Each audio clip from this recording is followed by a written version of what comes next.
আসসালামু আলাইকুম রহমতুল্লাহি ওবরকাতুহু।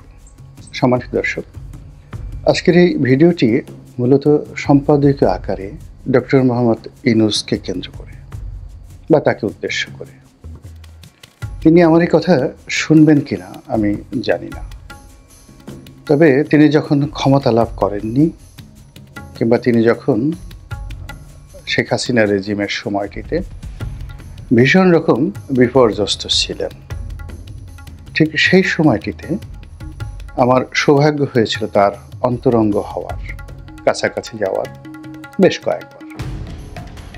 আর দূর থেকে তাকে যেভাবে দেখেছিলাম, সারা বিশ্ব যেভাবে তার কর্মে মুগ্ধ, আমিও তার সেই কর্মে মুগ্ধ থেকে তাকে হাইলাইট করে বেশ কিছু নিবন্ধ আমি লিখেছিলাম সম্পাদকীয়।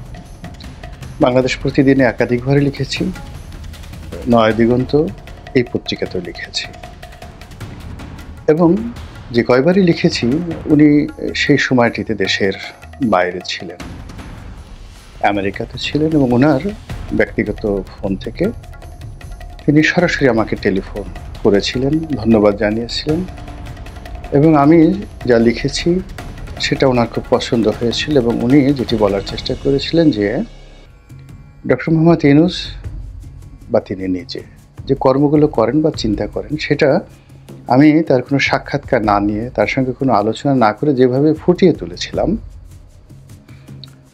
তার বক্তব্য অনুযায়ী, সেটাই আসলে সত্যিকার ডক্টর মোহাম্মদ ইউনূস।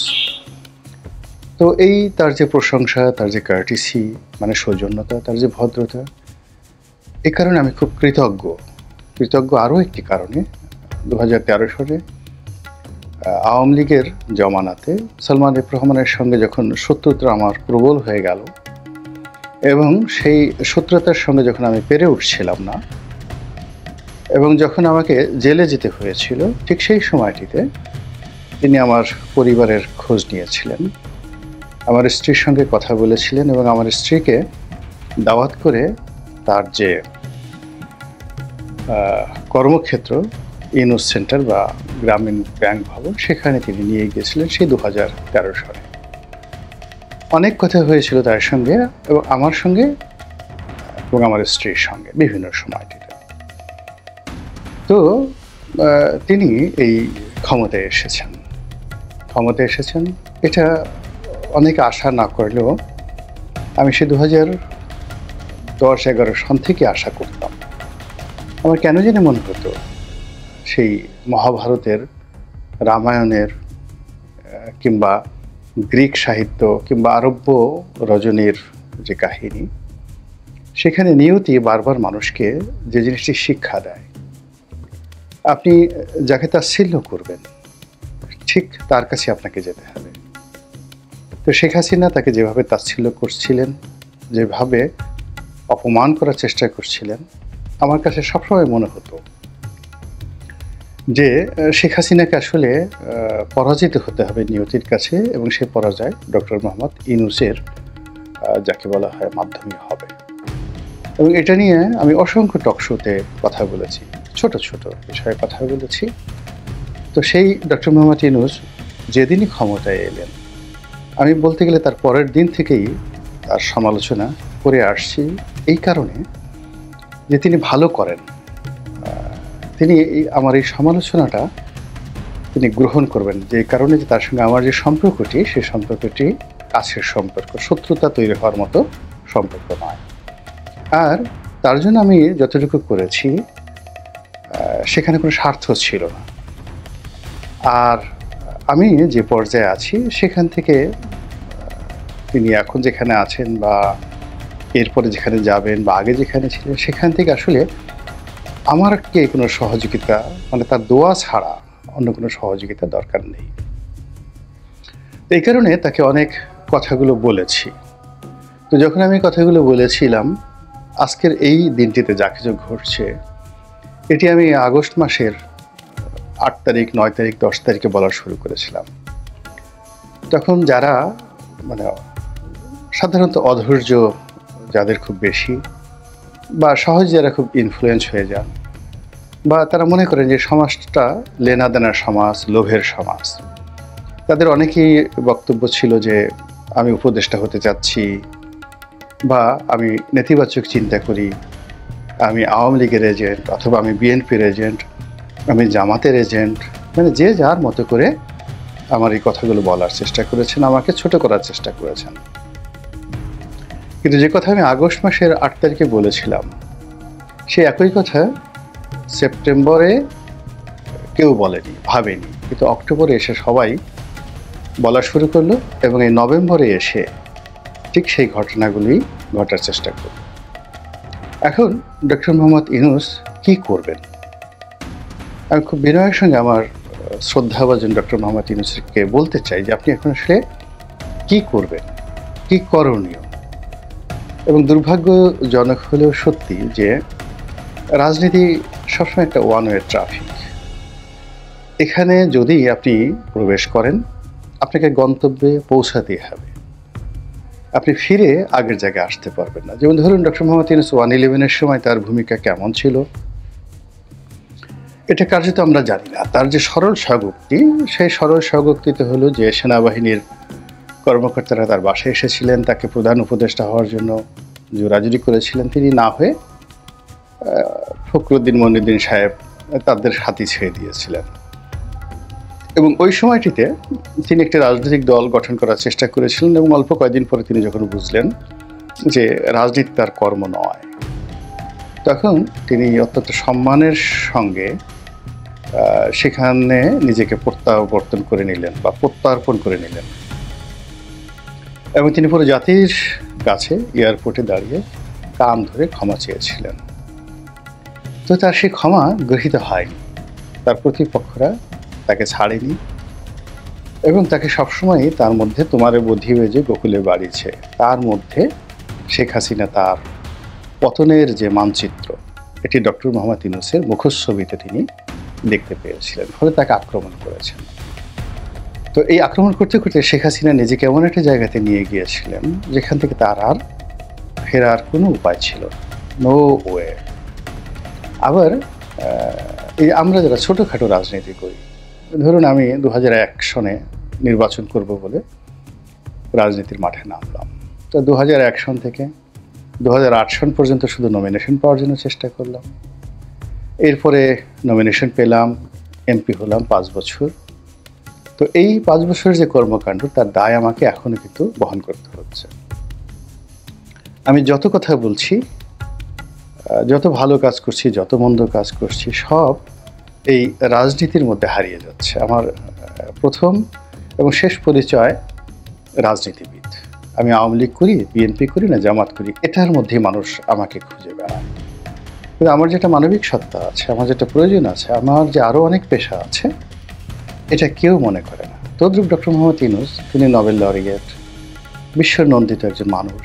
বিশ্ব স্পোর্টসে তার যে গ্রহণযোগ্যতা, সেটা ফিফা বলেন, ক্রিকেট অঙ্গন বলেন, বা অন্য যে কোনো অলিম্পিক বলেন, বিশ্বের ক্রীড়া আসরগুলোতে তিনি নন্দিত ব্যক্তি। নেলসন ম্যান্ডেলার মতো, মোহাম্মদ আলী ক্লের মতো খুবই নন্দিত ব্যক্তি। তো তার এই সকল পরিচয়ে এসে একেবারে যাকে বলে ডুবে গিয়েছে রাজনীতির মধ্যে, এবং নিয়তির নির্মম পরিহাসে তিনি সেই রাজনীতির মধ্যেই সে পা দিয়েছে, এবং এটাতে তার হয়তো করার কিছুই ছিল না, এটাই তার তকদিরে লেখা ছিল। যেমন ধরেন আমরা যারা রাজনীতি করি, তিনি একটা শব্দ ব্যবহার করেছেন, ম্যাটিকুলাসলি। তো ম্যাটিকুলাসলি মানে ম্যাথমেটিক্যাল টার্মে, অঙ্কের যে সূত্র আছে সেই সূত্র ব্যবহার করে আপনি কোনো একটা বিষয় পরিকল্পনা করবেন, নির্ভুলভাবে পরিকল্পনা করবেন।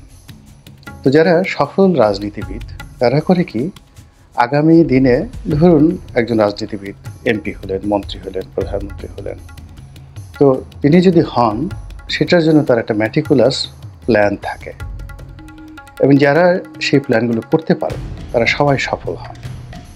যেমন জিয়াউর রহমান সাহেব করতে পেরেছিলেন, তিনি সফল হয়েছেন, কিন্তু বঙ্গবন্ধু পারেননি। শেখ হাসিনা সেই জেলখানাতে বসে তিনি প্ল্যান করেছিলেন। তো ফলে শেখ হাসিনার দুটো জমানা, একটা জমানা ছিল আপনার সেই 96 থেকে 2001 এই পুরো সময়টা তিনি ভালো করেছিলেন। আবার 2008 থেকে 2012 পর্যন্ত মোটামুটি তিনি কিন্তু একটা গ্রহণযোগ্য পর্যায়ে ছিলেন। এর কারণে তখন ওই সময়টিতে তার সবকিছু ম্যাটিকুলাসলি পূর্ব পরিকল্পনা অনুযায়ী তিনি সবকিছু করেছেন। তার নমিনেশন দেওয়া, মন্ত্রী পরিষদে জায়গা দেওয়া, ডেভেলপমেন্ট ওয়ার্ক, তারপরে তিনি কোন কোন কাজগুলো করবেন, অগ্রাধিকার কী হবে, এই পুরো বিষয়গুলো তার পূর্ব পরিকল্পনা ছিল। কিন্তু 13 সনের পরে পুরো পরিস্থিতি তার আর সেই পরিকল্পনা মতো হয়নি।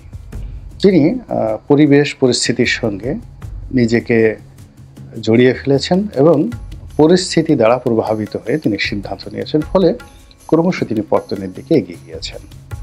তো ডক্টর মোহাম্মদ ইউনূস তিনি যদি সেই 1/11 পরে মানে 2006 সন থেকেই তার একটা পরিকল্পনা থাকতো যে আমি প্রধানমন্ত্রী হব, প্রধান উপদেষ্টা হব, এতদিন থাকব, এই লোকজনকে নিয়ে আমি এই কাজগুলো করব, তাহলে আজকের যে অবস্থা সে অবস্থা তৈরি হতো।